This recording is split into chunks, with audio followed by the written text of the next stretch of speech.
اللهم صل على سيدنا محمد وعلى آل سيدنا محمد بعدد من صلى وصام وصل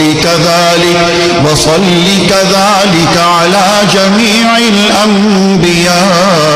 والمرسلين وعلى الملائكة المقربين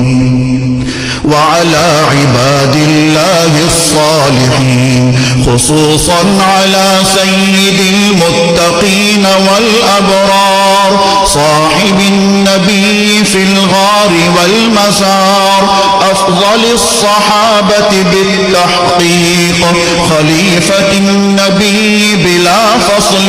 إمامنا أبي بكر الصديق رضي الله تعالى عنه